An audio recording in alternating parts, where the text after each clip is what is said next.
Hello ladies and gentlemen, and welcome to OverDose News for the 27th of July 2013. Today on the gaming news front, we have 3 stories to talk about. First of all, the Xbox One. News just came out that every console is apparently going to be a development kit.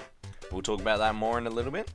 Then we'll talk about that Super Smash Bros, the new one that doesn't have a name as such. You know, there's the WIIU version and the 3DS version. Well, apparently none of them will have a story mode at all. We'll talk about more of that in a minute. And also a game that I really like, just got greenlit, Hat in Time, so we'll talk about that more soon as well. Alright, so starting off with our first story for today, every Xbox One console will apparently be a development console. Rumours were coming out yesterday morning, there was no real proof or anything, but then later on in the day it was confirmed by the Xbox corporate VP Mark Whitten. He spoke with Engage and said that our vision is that every person can be a creator and that every Xbox One can be used for development. He also stated that every game and experience can take advantage of all the features on Xbox One and Xbox Live, and this means self-publishing. Well, this is pretty much a really good move for Microsoft, and they've been doing quite a few good moves lately with the, removal of the DRM and also the removal for the restrictions that were in place during the 360 era for indie developers. So, yeah, well, Microsoft's moving in a very, very good direction, and it should be interesting to see how this plays out. We should see a lot more creative, innovative, indie games coming out. And personally, yeah, I'm pretty excited about that. It might actually convince me to get an Xbox One. I'm more of a PC-oriented gamer, and when I get my indie fix, it's usually on PC because the PC has that system in place where every PC is a development console. So yeah, this will be an interesting story to see how this really unfolds. So moving on to our next story, the new Super Smash Bros, the unnamed title as it is, you got the Wii U version and the 3DS version. Well, news has come out that there won't be any story mode whatsoever, only multiplayer. Now, while the Smash Bros games have not really been known for their story game, they're really crap. But they are kind of fun to do when you've got nothing else to do. And the more a game has, the better it usually is. Even if something doesn't really add or take anything from a game, it usually, it's better to have it in there just in case. Well, pretty much they've stated that the reason for this is that, well, they were saying people were releasing the video clips from the story mode online, so people didn't feel the need to play the story mode. This is just stupid. I don't know why they're saying that. Like, really? What? Nintendo's been moving in a real weird direction towards YouTube lately, and I don't understand what they're doing.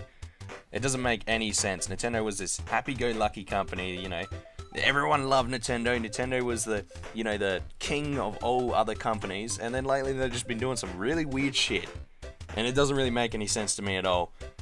But I guess what they're really trying to avoid saying is we don't want to develop the story modes for Super Smash Bros. Because people don't like them that much, and it would be a waste of our money. We want to focus more on the multiplayer.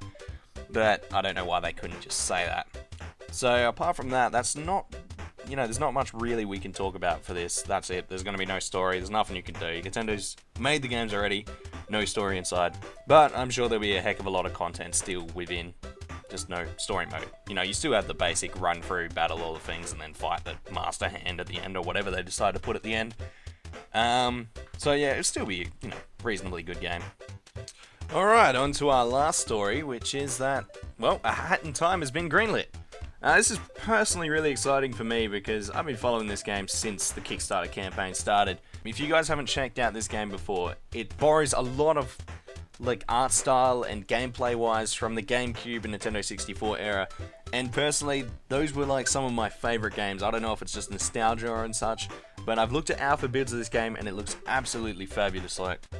Words can't really express the nostalgic feelings I get when I look at this game. They actually got the composer from Banjo-Kazooie to make some music for this game. That is friggin' insane. I can't wait to listen to some of those tracks. The YouTuber, I'll put a link up on the screen right now. Go to his channel, check out A Hat in Time. It's an awesome game. Anyway, back to the music. He's put up a few clips of what the music's gonna be like, and oh my god, it is very, very reminiscent of Banjo-Kazooie, and Banjo-Kazooie is one of my favorite all-time games. So, there's not much really of a story I can say here apart from it's gonna come out on Steam, and that's exciting because things that come out on Steam tend to do better than things that don't come out on Steam.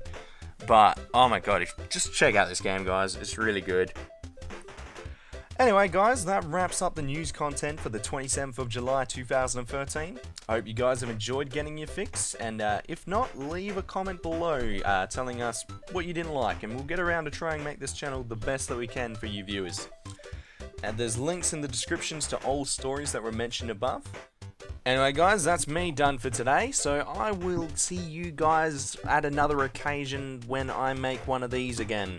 Bye. My milkshake sprinkle wants to the yard, damn right, they're better than yours.